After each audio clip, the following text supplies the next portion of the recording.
వచనంలో ఒక ప్రాముఖ్యమైన సంగతి చెప్తున్నాడు. నా కుమారుడా, క్రీస్తు యేసునందున్న కృప చేత బలవంతుడవు కమ్ము అన్నాడు.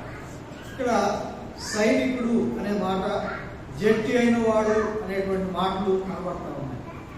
విశ్వాసి ఒక సైనికుడని మరి గమనిస్తూ ఉన్నాం. మనకు తెలుసు, యోబు భక్తుడు అన్నాడు, భూమి మీద నరుల కాలము యుద్ధ కాలము కాదా. సైనికుడు ఎలా ఉండాలి అంటే, సైనికుడు ఎప్పుడు కూడా బలవంతుడుగా ఉండాలి. ఎందుకంటే శత్రువుని ఎదుర్కొనేవాడుగా ఉండాలి, శత్రువు మీద జయం పొందేవాడుగా ఉండాలి. దేవుని బిడ్డలమైన మనము బలవంతులుగా ఉండాలని దేవుడు కోరుకుంటూ ఉన్నాడు. మనకు తెలుసు, మన ప్రభువైన యేసుక్రీస్తు వారు ఆయన బలవంతుడిగా ఉన్నాడు. యెషయాగ్రంథంలో మనం చూస్తాం, 9వ అధ్యాయం, యెషయాగ్రంథం 9వ అధ్యాయం 6వ వచనంలో మనకు తెలుసు, ఏలయనగా మనకు శిశువు పుట్టెను, మనకు కుమారుడు అనుగ్రహించబడెను, ఆశ్చర్యకరుడు, ఆలోచనకర్త, బలవంతుడైన దేవుడు, నిత్యుడగు తండ్రి, సమాధానకర్త, అధిపతి అని ఆయనకు పేరు పెట్టబడును అన్నారు. ఆయన పేరు పెట్టబడును అనేటువంటి మాటలో ఆయన చేసేటువంటి కార్యాలు, ఆయన ఎలాంటి వాడో, ఆయన తత్వం ఏమిటో, ఆయన శక్తి ఏమిటో, ఆయన ప్రభావం ఏమిటో, ఆయన ఆలోచన ఎలాంటివో, ఆయన ఎంత ప్రేమ కలిగిన వాడు, ఈ సంగతులన్నీ కూడా ఆయన బలవంతుడైన దేవుడు అనేటువంటి సంగతిని మనము గమనిస్తూ ఉన్నాం. అలాగే దేవుని బిడలుగా మనం చేయబడ్డా కదా. యోహాను సువార్తలో 1వ అధ్యాయం 12వ వచనంలో మనం చూస్తాం, అనగా తన నామమందు విశ్వాసించిన వారికి దేవుని పిల్లలకుటకు ఆయన అధికారం ఇచ్చాడు. దేవుని పిల్లలు అయ్యేటువంటి అధికారం ఇచ్చాడు. దేవుని పిల్లలు ఎలా ఉండాలని కోరుకుంటారు? మనకు కూడా పిల్లలు ఉంటే మరి మన పిల్లలు ఎలా ఉండాలని కోరుకుంటారు? బలవంతులుగా ఉండాలని కోరుకుంటారు. ఎవరు కూడా బలహీనులుగా ఉండాలని కోరుకోరు కదా. బలహీనులు కూడా వారి పిల్లలు బలవంతులుగా ఉండాలని కోరుకుంటారు. కానీ అయితే బలవంతులైనటువంటి దేవుడు ఆయన బిడ్డలమైన మనము బలవంతులుగా ఉండాలని కోరుకుంటూ ఉన్నాడు. ఇక్కడ మరి పౌలు గారు చెప్తూ ఉన్నాడు, ఆత్మీయ కుమారుడైనటువంటి మరి తిమోతితో అనుకున్నాడు, నా కుమారుడ, క్రీస్తు యేసునందున్న కృప చేత బలవంతుడవు కమ్ము అంటూ ఉన్నాడు. క్రీస్తు యేసునందుని కృప చేత బలవంతుడవు కమ్ము. ఈ మాటలో మనం ఏం గమనిస్తూ ఉన్నామంటే, మనము నిజముగా బలవంతులము కాదు. అయితే మనం బలపరచగలమని మనం చూస్తాం. ఎలాగ బలపరచబడగలమంటే, క్రీస్తు యేసునందుని కృప చేత. అంటే మన యొక్క ఆధిక్యతను చూసి ఆయన బలపరచడు, మన యొక్క గొప్పతనాన్ని చూసి మనకి ఎన్ని గొప్ప సంగతులు ఉన్నాయో దాన్ని బట్టి మనల్ని ఆయన బలపరచడు. కానీ ఆయన బిడ్డలుగా మనం ఉంటుండగా ఆయన కృపను బట్టి మనల్ని బలపరిచేవాడుగా ఉన్నాడు. ఆయన కృప చేత మనల్ని బలపరిచేవాడుగా ఉన్నాడు. క్రీస్తు యేసునందుని కృప చేత నీవు బలవంతుడవు కమ్ము అంటూ ఉన్నాడు. ఆయన కృప మనల్ని బలపరిచేదిగా ఉంది.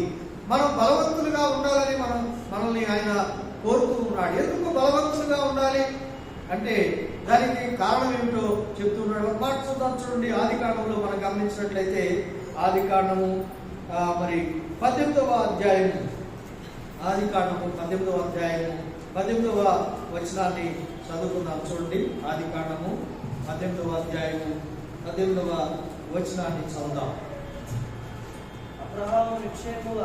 అబ్రహాము నిశ్చయముగా బలము గల గొప్ప జనమగును.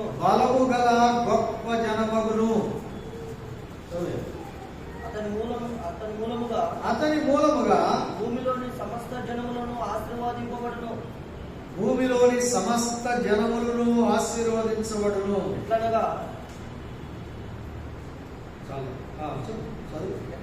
ఎట్లనగా యెహోవా అబ్రహామును గూర్చి చెప్పినది, యెహోవా అబ్రహామును గూర్చి చెప్పినది అతనికి కలుగజేయనట్లు తన తరువాత తన పిల్లలను తన ఇంటి వారును నీతి న్యాయములు జరిగించు యెహోవా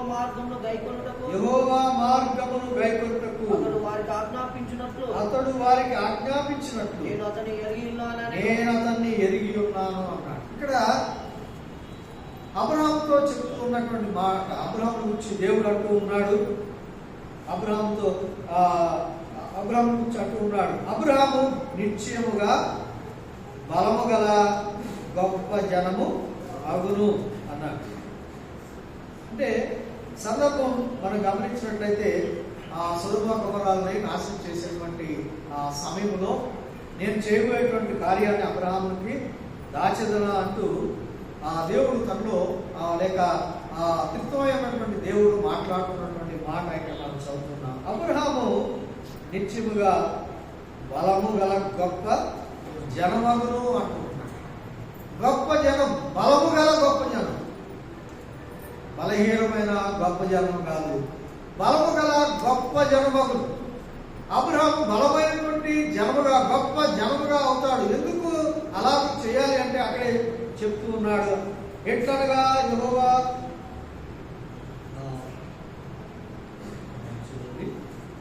18వ అతని మూలముగా భూమిలోని సమస్త జనములను ఆశీర్వదించబడును. అంటే ఒక వ్యక్తి బలవంతుడు అంటే ఎలాగ బలవంతుడు అంటే అతని మూలముగా అనేకులు ఆశీర్వదించబడాలి. అనేకులు ఆశీర్వదించబడే విధముగా వ్యక్తి ఉండటమే బలవంతుడుగా ఉండటం. నా కుమారుడా, క్రీస్తు యేసునందలి కృప చేత నీవు బలవంతుడవు కమ్ము అంటూ ఉన్నాడు. అబ్రహాముని దేవుడు మరి ఆశీర్వదించేవాడుగా ఉన్నాడు. ఆ అబ్రహాము గొప్ప జనముగా, బలము కలిగిన గొప్ప జనముగా కాబోతూ ఉన్నాడు అని చెప్పాడు. ఎందుకంటే ఆ అతని మూలముగా భూలోక వంశాలన్నింటినీ కూడా ఆశీర్వదించాలని దేవుడు ఆలోచన కలిగి ఉన్నాడు. అయితే అలా కావాలి అంటే అబ్రహాములో ఉన్నటువంటి ఒక లక్షణం ఏమిటి, అబ్రహాములో ఉన్నటువంటి గొప్ప సంగతి ఏమిటో అక్కడే చెప్తూ ఉన్నట్టుగా మనం గమనిస్తూ ఉన్నాం. 19వ వచనంలో ఎట్లనగా యెహోవా అబ్రహాము గురించి చెప్పినది అతనికి కలుగు చేయనట్లు తన తరువాత తన పిల్లలను తన ఇంటి వారును నీతి న్యాయమును జరిగించు యెహోవా మార్గమును గైకొనుటకు అతడు వారికి ఆజ్ఞాపించినట్లు నేను అతన్ని ఎరిగి ఉన్నాను అంటూ ఉన్నాడు. అంటే అబ్రహాము గొప్పవాడు కావాలి, గొప్ప బలవంతుడు కావాలి, గొప్ప బలము గల జనము కావాలి అంటే అతనిలో ఉండవలసిన ఒక లక్షణం, అబ్రహాములో అలాగ ఆశీర్వదించబడడానికి అబ్రహాములో ఉన్నటువంటి లక్షణం ఏమిటి అంటే అతడు తన పిల్లలకు, తన సంతానానికి ఆజ్ఞాపించేవాడుగా ఉన్నాడు. ఏమని ఆజ్ఞాపిస్తూ ఉన్నాడంట? తన ఇంటి వారును తన పిల్లలను నీతి న్యాయమును జరిగించు యెహోవా మార్గమును గైకొనుటకు అతడు ఆజ్ఞాపించేవాడుగా ఉన్నాడు. అతడు ఎలాంటి వాడు అంటే అతడు నీతి న్యాయములు జరిగించేవాడుగా ఉన్నాడు. యెహోవా మార్గములు గైకొనేవాడుగా ఉన్నాడు. తన ఇంటి వారు అలాగ నడుచుకోవాలి, తన పిల్లలు అలాగ నడుచుకోవాలి, తన ఇంటి వారు అలాగ నడుచుకోవాలి అన్నాడు. తన పిల్లలు అనగా తన ఇంటి వారు అనగా తన కుటుంబము కానీ, తనతో ఉన్నవారు, తనతో ఉన్న పనివారు, తన బంధువులు, తన స్నేహితులు ఎవరైనా తనతో కూడా ఉన్నటువంటి వారు ఎలా ఉండాలని కోరుకుంటున్నాడంటే నీతి న్యాయమును జరిగిస్తూ యెహోవా మార్గమును గైకొనే వారుగా ఉండాలి, దానిలో నడిచేవారుగా ఉండాలి అని అబ్రహాము తన పిల్లలకి, తన ఇంటి వారికి ఆజ్ఞాపించేవాడుగా ఉన్నాడు. ఆ సంగతి నేను ఎరుగున్నాను. ఆ కారణాన్ని బట్టి అబ్రహాము బలము గల గొప్ప జనమవుతాడు అంటూ ఉన్నాడు. దీంట్లో మనము ఆలోచన చేయవలసిన వారు ఉన్నాం. మనము అలాంటి ఆశ కలిగి ఉండవలసిన వారు ఉన్నాం. అలాంటి ఆలోచన కలిగి ఉండవలసిన వారు ఉన్నాం. అలాంటి నిశ్చయత మనము కలిగి ఉండవలసిన వారుగా ఉన్నాం. దేవుని సన్నిధిలో మనము నీతి న్యాయము జరిగిస్తూ బ్రతుకుతూ ఉంటే, ఆయన మార్గంలో నడుచుకుంటూ ఉంటే, ఆయన మనం తప్పకుండా ఆశీర్వదిస్తాడు, మనల్ని మరి దీవించేవాడుగా ఉన్నాడు. ఆయన భయం కలిగి మనము బ్రతికితే ఆయన తోడు మనకు ఉంటుంది. మనము, మన కుటుంబాలు, మన బిడ్డలు ఆశీర్వదించబడతారు అనేటువంటి ఆ దృక్పథము కలిగిన వాడుగా అబ్రహాము ఉన్నాడు అని మనం చూస్తూ ఉన్నాం. అబ్రహాం ఉన్నాడు. అబ్రహాం ఏమి చాలా మంచివాడు, నీతిమంతుడేమి కాదు.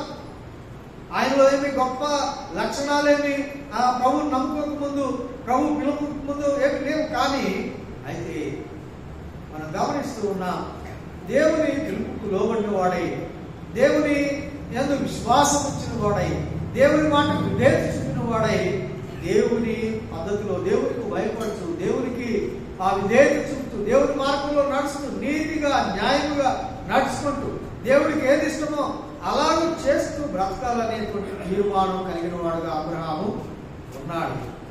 ఆ కారణాన్ని బట్టి కృప కలిగిన దేవుడు, దయగలిగినటువంటి దేవుడు అబ్రహాముని ఎంతగానో ఆశీర్వదించాడు, ఎంతగానో బలపరిచాడు, ఎంతగానో హెచ్చించాడు. గొప్ప జనముగా, బలము గల గొప్ప జనముగా చేశాడు.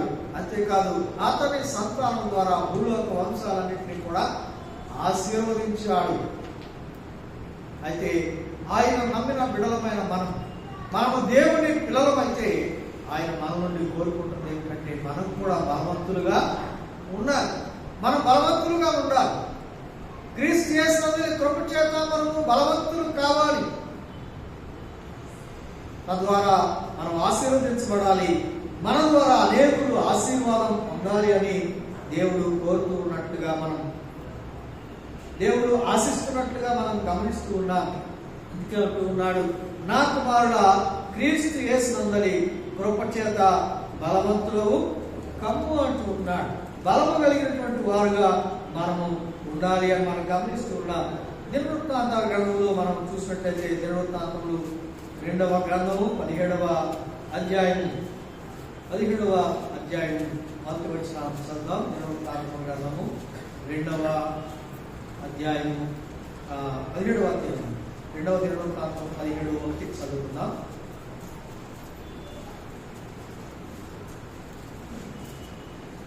తరువాత అతనికి బదులుగా అతని కుమారుడైన యెహోషాపాతు రాజై ఇశ్రాయేలు తన మీదికి రాకుండా తన రాజ్యమును బలపరుచుకొనెను.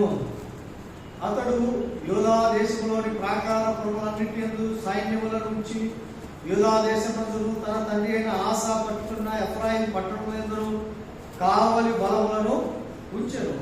యెహోవా అతనికి సహాయుడై ఉండగా, యెహోషాపాతు తన తండ్రి అయిన దావీదు ప్రారంభ దినములో నడిచిన మార్గమందు నడుచు, బయలుదేవతను ఆశ్రయింపక, తన తండ్రి దేవుని ఆశ్రయించు, ఇశ్రాయేలు వారి చర్యలను వెంబడింపక, ఆయన ఆజ్ఞను అనుసరించి నడిచెను. కాబట్టి యెహోవా అతని చేత రాజ్యమును స్థిరపరచెను. ఇక్కడ మనం గమనిస్తూ ఉన్నాం, యెహోషాపాతు రాజు అతడు తన రాజ్యమును బలపరుచుకున్నవాడుగా ఉన్నాడు అన్నాడు. అతడు యూదా దేశంలోని ప్రాకార పురములన్నిటి యందు సైన్యములను ఉంచాడు. యూదా దేశమందు, అలాగే తన తండ్రి అయిన ఆసా పట్టుకుని ఎఫ్రాయిం పట్టణంలో యందు కావలి బలములను ఉంచెను. యెహోషాపాతు మరి బలము పొందినవాడుగా, తన రాజ్యాన్ని బలపరుచుకున్నవాడుగా ఉన్నాడని మనం చూస్తూ ఉన్నాం. అతడు ప్రాకార పురములో సైన్యాన్ని ఉంచాడు అన్నాడు. అంతేకాకుండా మరి కావలి బలములను ఉంచాడు. అంటే తన రాజ్యాన్ని గురించినటువంటి ఆలోచన కలిగిన వాడుగా ఉన్నాడు. ఆ రాజ్యము బలపరచబడాలి, ఆ రాజ్యము కాపాడబడాలి, ఆ రాజ్యము బలంగా ఉండాలి అని అతడు ఆలోచన చేసి చేయాల్సిన సంగతులు చేస్తూ ఉన్నాడు. దాని గురించి ఆలోచన చేశాడు. ఏం చేస్తే నా రాజ్యం బలంగా ఉంటుంది, ఏం చేస్తే బలవంతులుగా ఉంటాం, శత్రువు నుంచి కాపాడబడగలుగుతాం అనేటువంటి ఆ ఆలోచన చేసిన వాడుగా ఉన్నాడు అని మనం గమనిస్తూ ఉన్నాం. అలాగూ ఒక ఆలోచన కలిగి తాను చేసేటువంటి నిర్ణయాలు చేస్తూ ఉన్నట్లుగా మనం గమనిస్తాం. ఇక్కడ చూడండి, దినవృత్తాంతం 2వ గ్రంథంలోనే మనం చూసినట్లయితే 17వ అధ్యాయంలో మనం గమనిస్తున్నాం. 6వ వచనం చూడండి. యెహోవా మార్గములందు నడుచుకొనుటకు అతడు తన మనస్సును దృఢపరచుకున్నవాడై ఉన్నత స్థలములను దేవతా స్తంభములను యోధాల నుండి తీసివేసెను. తన రాజ్యాన్ని బలపరచుకోవటానికి ఏం చేయాలో, ఏం చేస్తే తాను బలవంతుడిగా ఉండగలుగుతాడో ఇక్కడ ఆయన చేస్తూ ఉన్నట్లుగా మనం చూస్తూ ఉన్నాం. యెహోవా మార్గములందు నడుచుకుంటూను అతడు తన మనస్సుని దృఢపరుచుకున్నాడు అన్నాడు. మనం బలవంతులుగా ఉండాలి అంటే ఒక సంగతి మనం చేయాలి, మన మనస్సుని దృఢపరచుకోవాలి. ఎలా దృఢపరచుకోవాలి? దేవుని మార్గములందు నడుచుకోవటానికి మన మనసును దృఢపరచుకోవాల్సిన వారుగా ఉన్నాం. మనం ఆలోచన చేయాలి. అలాగ ఆలోచన చేయకపోతే ఏం జరుగుతుంది? దినదినము మనం బలహీనపడతాం, మన పిల్లలు బలహీనపడతారు, మన కుటుంబాలు బలహీనపడతారు. అపవాది యొక్క చేతిలో చిక్కి అపవాది యొక్క బంధకాల్లోనికి వెళ్ళేటువంటి ప్రమాదం వచ్చి ఉంది అని మనం గమనించవలసిన వారు ఉన్నాం. నా కుమారుడా, నీవు క్రీస్తు యేసునందలి కృప చేత బలవంతుడు కావాలి. నీవు సైనికుడిగా పోరాడాలి. జట్టి అయిన వాడు పోరాడినప్పుడు మరి ఏదంటే అది చేసేవాడుగా ఉన్నాడు, తగిన నియమాలు పాటించేవాడుగా ఉంటాడు, తగిన నియమం ప్రకారం పోరాడేవాడుగా ఉంటాడు, తగిన జాగ్రత్తలు తీసుకుంటాడు, తన ఫిట్నెస్ కాపాడుకోవడానికి కావలసినటువంటి సంగతులను చేస్తాడు. దేవుని బిడ్డలమైన మనము కూడా పోరాడవలసిన వారుగా ఉన్నాం. మనం పోరాడాల్సింది ఎవరితో? మనం పోరాడవలసింది ఎవరితో? చూడండి, ఒక మాట చదువుదాం. ఎఫ్సి పత్రికలో 6వ అధ్యాయంలో మనం చూస్తాం కదా. ఎఫ్సి పత్రిక 6వ అధ్యాయం 10వ వచనం నుంచి చదువుకుందాం. గమనించండి. ఎఫ్సి పత్రిక 6వ అధ్యాయం 10 నుంచి చదువుతున్నాం. తుదకు ప్రభు యొక్క మహాశక్తిని బట్టి ఆయన యందు బలవంతులై ఉండుడి. మీరు అపవాది తంత్రములను ఎదిరించుటకు శక్తివంతులైనట్లు దేవుడిచ్చు సర్వాంగ కవచమును ధరించుకున్నది. ఎలాగనగా మనం పోరాడున్నది శరీరంతో కాదు, కానీ ప్రధానులతోనూ అధికారులతోనూ ప్రస్తుత అంధకార సంబంధులకు లోకనాథులతోనూ ఆకాశ మండలమందున దురాత్మ సమూహంతోనూ పోరాడుచున్నాము. అందుచేతను మీరు ఆపత్తినమందు వారిని ఎదిరించుటకును సమస్తమును నెరవేర్చిన వారిని నిలబట్టుకును శక్తిమంతులగునట్లు దేవుడిచ్చు సర్వాంగ కవచమును ధరించుకునుడి. మనం గమనించినట్టు ఇక్కడ చెప్తూ ఉన్నాడు, ప్రభు యొక్క మహాశక్తిని బట్టి ఆయన యందు బలవంతులై ఉండండి అంటూ ఇక్కడ అంటున్నాడు. మీరు అపవాది తంత్రమును ఎదిరించుటకు శక్తిమంతులగునట్లు అన్నాడు. అపవాది తంత్రాలు చేసేవాడుగా ఉంటాడు.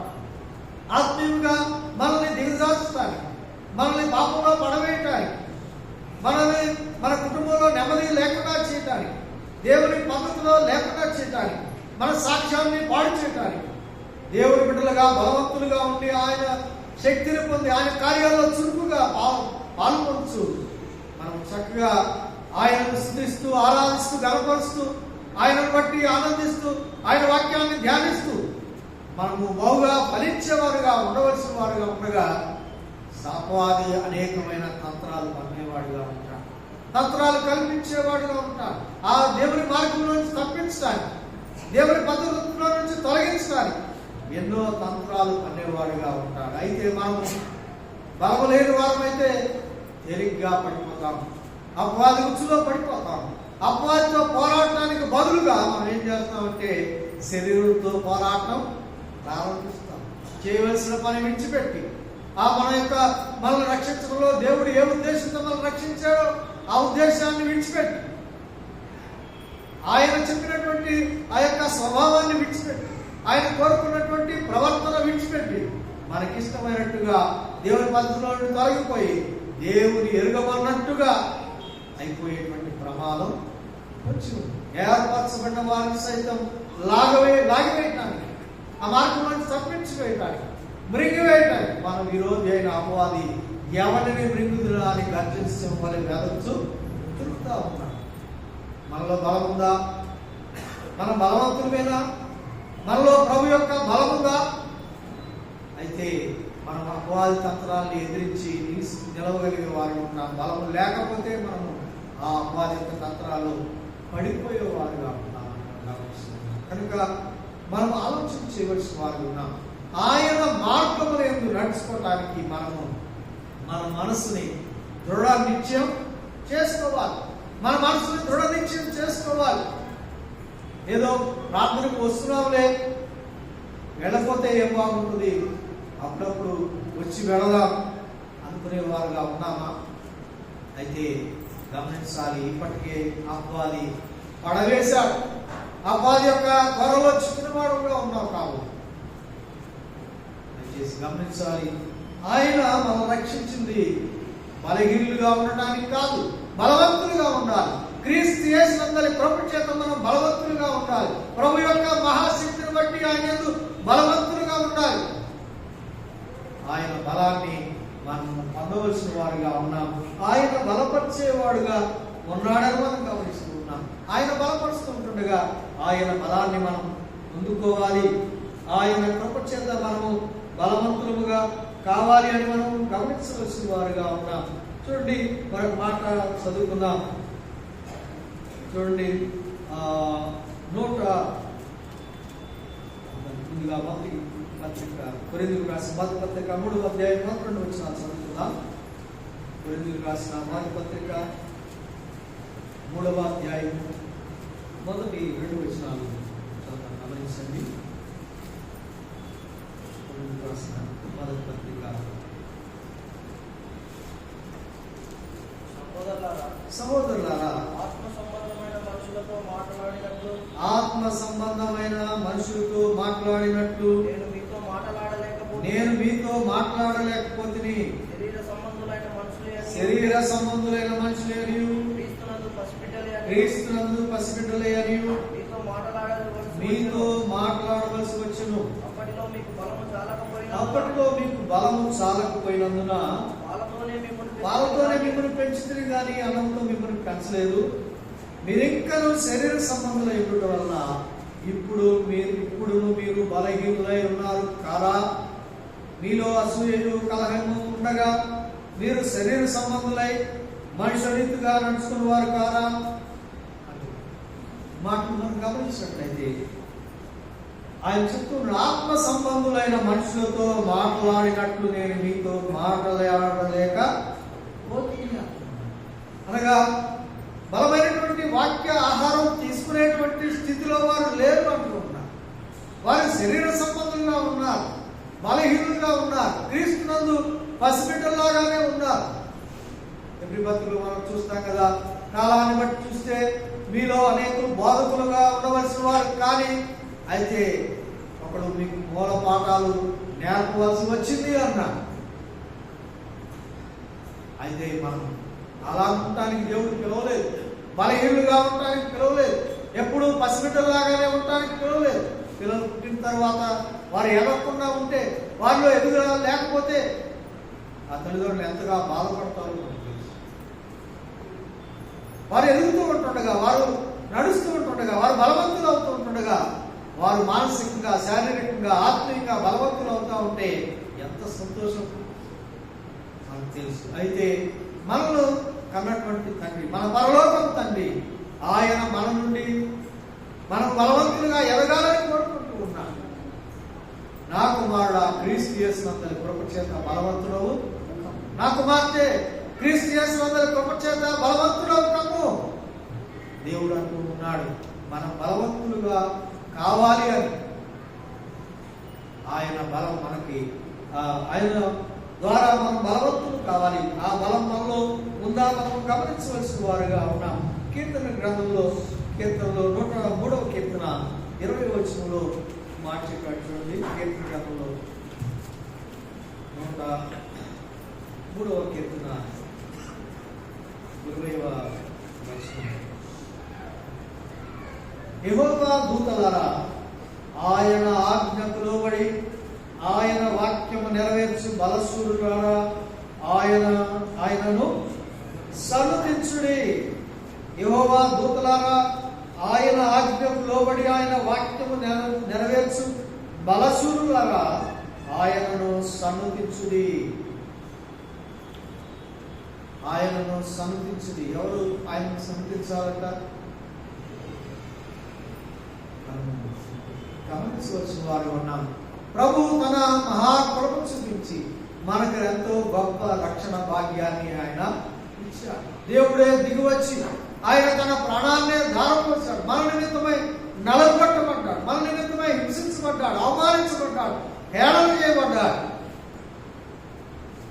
ఆయన కృపను బట్టి మనల్ని రక్షించాడు. తన పిల్లలుగా చేసుకున్నాడు, తన పిల్లలుగా చేసుకున్నాడు. ఆయన మన పట్ల చూపిన ప్రేమ ఎంతో గొప్పదిగా ఉంది. పరలోక తండ్రి మన పట్ల చూపిన ప్రేమ ఎంతో గొప్పదిగా ఉంది. ఎఫ్సీ పత్రికలో అపోస్తలుడైన పౌలు గారు అంటాడు, 3:3 మన ప్రభు అయిన యేసుక్రీస్తు యొక్క తండ్రి యొక్క దేవుడు స్తుతింపబడును గాక. మన ప్రభు అయిన యేసుక్రీస్తు యొక్క తండ్రి యొక్క దేవుడు స్తుతింపబడును గాక అంటున్నాడు. ఎందుకంటే ఆయన పరలోక విషయంలో ఆత్మ సంబంధమైన ప్రతి ఆశీర్వాదం మనకు అనుగ్రహించాడు. తన కుమారుడే మన కొరకు ఇచ్చాడు. ఆయన స్తుతింపబడును గాక అంటున్నాడు. కానీ మనం స్తుతిస్తున్నామా? మన నోట స్తుతి ఉందా? మన నోట కృతజ్ఞత వచనం ఉందా? మనం ఆయన స్తుతించగలుగుతున్నామా? నోరారా ఆయనను స్తుతించగలుగుతున్నామా? ఆయన స్తుతించమని మరి స్తుతులు చెల్లించడానికి సమయం అనుగ్రహిస్తే, దేవుడు తన కృపను బట్టి ఆయన సన్నిధి వాక్యం ఇస్తే, ఆ నీతిమంతుని జ్ఞాపకం చేసుకుంటే ఆశీర్వాదం ఇవ్వాలని ఆయన చూస్తూ ఉంటే, నోరు తెచ్చి ఆయన గురించి స్తుతించలేకపోతే మనం ఏం బలవంతులం? ఆయన ఎడల కృతజ్ఞత చెల్లించలేకపోతే, దేవా నీ రక్షణకై స్తోత్రములని ఒక మాట కూడా మనం చెప్పలేకపోతే మనం ఎంత బలహీనం, ఎంత బలహీనం. ఒకసారి ఆలోచన చేయవలసిన వారు ఉన్నాం.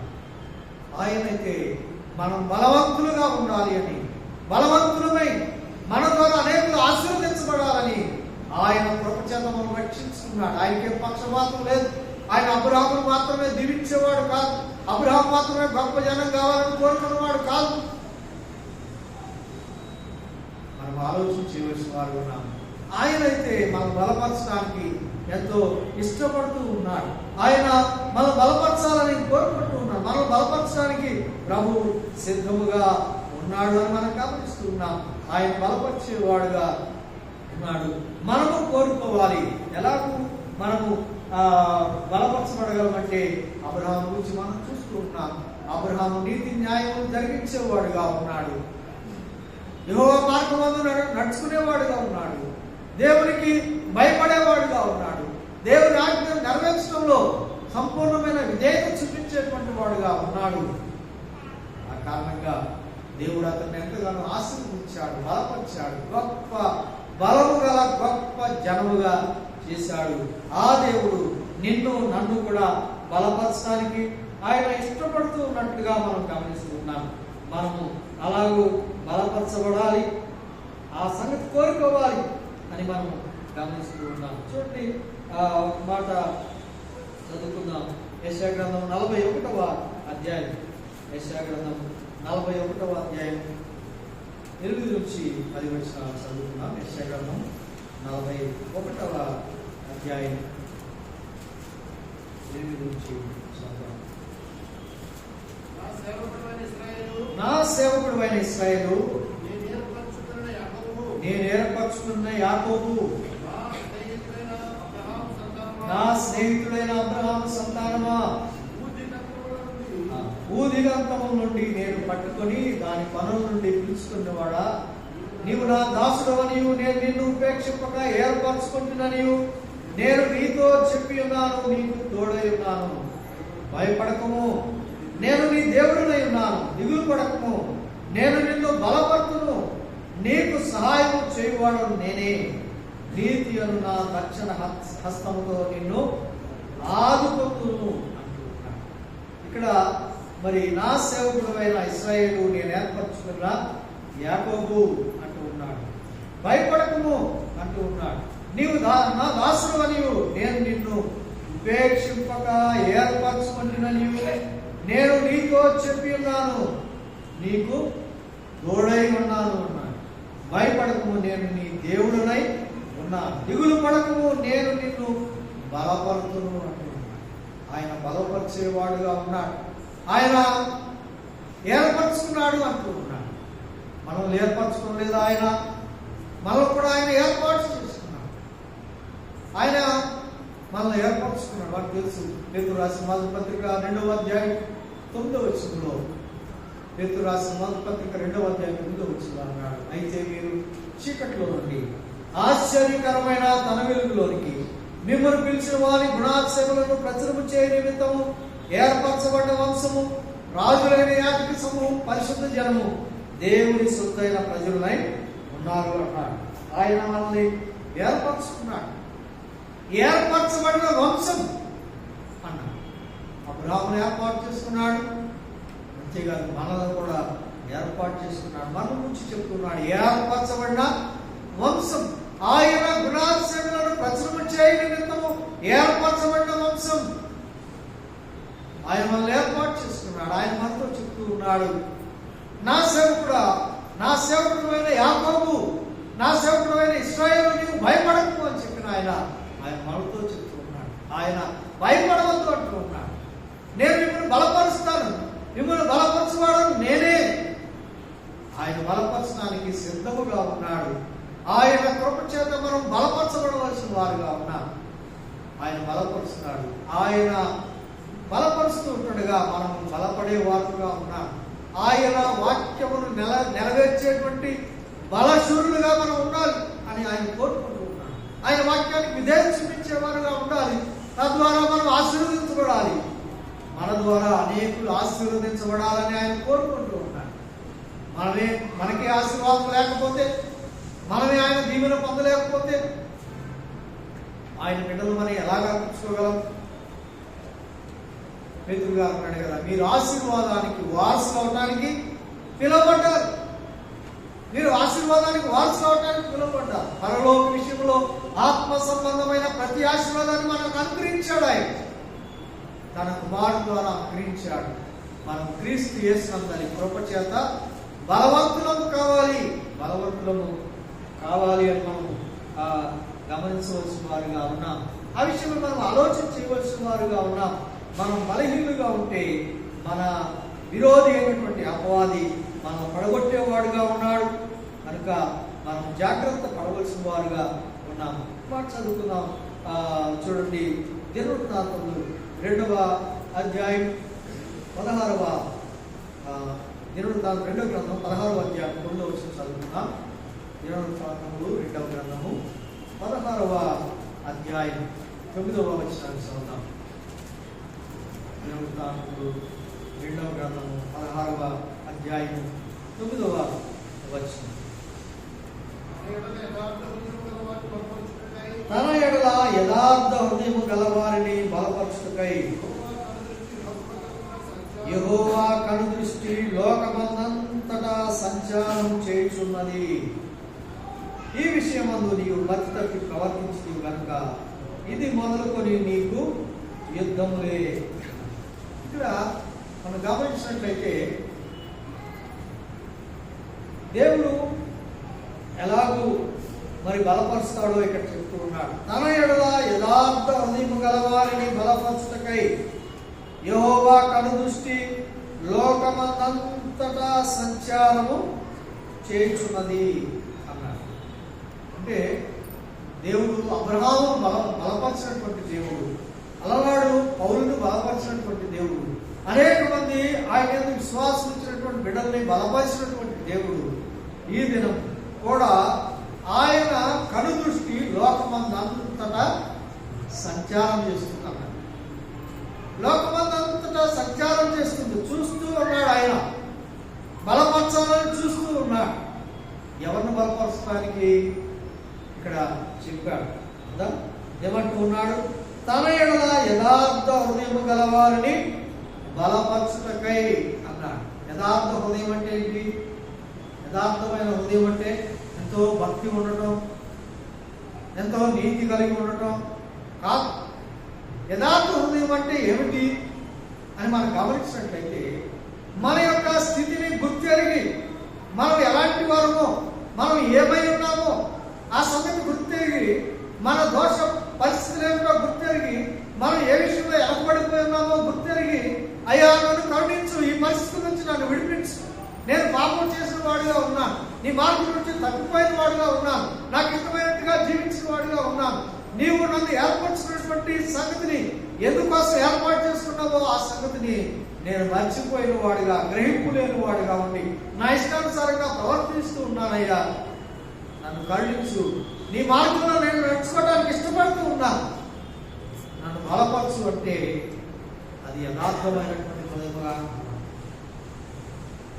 మన స్థితిని గుర్తెరిగి మనము ఆయన చెప్పినట్లుగా బ్రతకాలనేటువంటి ఆలోచన కలిగి ఉంటే ఆయన మనల్ని బలపరిచేవాడుగా ఉన్నాడు. జ్ఞాని అయినటువంటి సొలొమోను గారు చెప్పాడు కదా, అతిక్రమములు దాచిపెట్టేవాడు వర్ధిల్లడు, వాటిని ఒప్పుకొని విడిచిపెట్టేవాడు కనికరం పొందుతాడు. కనికరం పొందుతాడు. ఇప్పటికి మనం వెనకబడి ఉన్నామేమో, ఏ విషయాల్లో వెనకబడి ఉన్నామో, ఏ విషయాల్లో బలహీనంగా ఉన్నామో దేవుని వాక్యము తన పరిశుద్ధాత్మ ద్వారా దేవుడు మనకు తెలియచేసేవాడుగా ఉన్నాడు. మన సంగతులు, మన లోపాలు ఆయన తెలియచేసేవాడుగా ఉన్నాడు. వాటిని ఒప్పుకొని విడిచిపెడితే, తప్పులు ఒప్పుకొని విడిచిపెడితే ఆయన మార్గమునందు నడుచుకోవటానికి, నీతి న్యాయములు అనుసరించి బ్రతకడానికి, ఆయన చెప్పినట్టుగా బ్రతకడానికి, ఆయన ఉద్దేశాలు నెరవేర్చడానికి మనము మన మనసును దృఢపరచుకొని అలా నిశ్చయం చేసుకుని దేవాలను కరుణించయ్యా అంటే తన ఎడల యథార్థ హృదయము గల వారిని బలపరచడానికి ఆయన కనుదృష్టి లోకమందంతటా ఇప్పటికే సంచారం చేస్తుంది.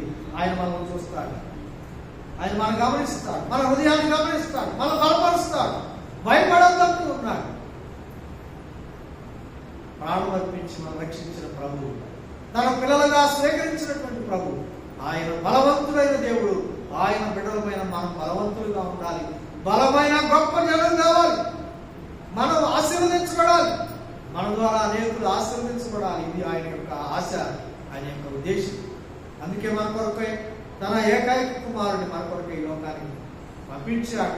మనం ప్రేమించి తన ప్రాణాన్ని ధారపోసి మనం రక్షించడానికి ఆయన ఇష్టపడ్డాడు, తన పిల్లలుగా స్వీకరించాడు. కనుక మనం కోరుకున్నాం, బలవంతులుగా ఉండాలని కోరుకున్నాం. ఆయన కృప మన బలపరిచేదిగా ఉంది. ఆయన కృప ద్వారా మనం బలవంతులు ఉంటాం. ఆయన పక్షంగా బలవంతులుగా నిలుస్తాం. మనము, మన పిల్లలు, మన కుటుంబాలు, సంఘములు అలా బ్రతికినట్లయితే, అలాంటి కోరిక కలిగి ఉన్నట్లయితే ఆయన తప్పకుండా బలపరుస్తాడు అని మనం గమనిస్తున్నాం. చేరికి వచ్చిన వారిలో ఇంకా ఎవరైనా యేసు ప్రభువునందు విశ్వాసం ఉంచుకున్నా ఉంటే, ఇంకా ప్రభువుని నమ్ముకోకుండా ఉంటే, లోకంలో ఇంకా లోక ఆకర్షణలో, లోకాశల్లో అలాగే ఉంటే జాగ్రత్త, భయంకరమైన శిక్ష కాచుకొని ఉంది. గొప్ప రక్షణ ఆయన సిద్ధపరిచాడు. ఎబ్రీ పత్రికలో మనం చూస్తాం, 2వ అధ్యాయంలో మనం గమనించినట్లయితే 1వ వచనం నుంచి అన్నాడు, కావున మీరు వినిన సంగతులు విడిచిపెట్టి కొట్టుకొని పోకుండాట్లు మరి విశేష జాగ్రత్త కలిగి ఉండాలి. ఎందుకనగా దేవదూతల ద్వారా పలుకుబడిన సాక్ష్యం స్థిరపరచబడింది. ప్రతి అతిక్రమము, అవిధేయత న్యాయమైన ప్రతిఫలం పొంది ఉండగా ఇంత గొప్ప రక్షణను నిర్లక్ష్యము చేసిన ఎడల ఎలాగో తప్పించుకున్నాము. ఇంత గొప్ప రక్షణ దేవుడే దిగివచ్చి సిద్ధపరిచిన ఆ గొప్ప రక్షణ నిర్లక్ష్యం చేస్తే, దాన్ని తేలిగ్గా తీసుకుంటే, ఏదో పాపం ఈ లోకంలో ఉన్నటువంటి పాపాన్ని ప్రేమించి అలాగే ఉంటే ఎలా తప్పించుకుంటావు నరకాన్ని? ఇంకా ఇప్పుడే మారు మనసుకుంది, ప్రభుని అంగీకరించాలని, రక్షణ భాగ్యం పొందుకోవాలని ప్రేమతో మనం చేస్తున్నాం.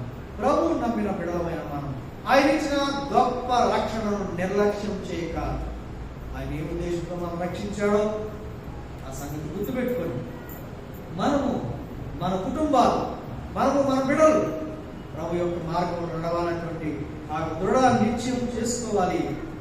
అబ్రహాం బలమైన గొప్ప జ్ఞానం అవుతాడన్నాడు. ఎందుకంటే అతడు నీతి న్యాయం అనుసరించి నడుచుకుంటూ దేవుడి మార్గంలో నడుచుకున్నట్లుగా తన పిల్లలను ఆజ్ఞాపించిన నేను ఎరిగి ఉన్నాను. అలాంటి వ్యక్తులుగా, నా కుటుంబాలుగా మనము, మన బిడ్డలు మరి వర్ధిల్లుదురుగాక. అలా చేసినట్లయితే మరి దేవుని కృపను మనం పొందుకొని దీవించుకోవాలి. దేవుడి మాట మనకు దీవించుగాక. ప్రార్థన చేస్తున్నాం. సురేష్ బాబు ప్రార్థన చేస్తున్నాం.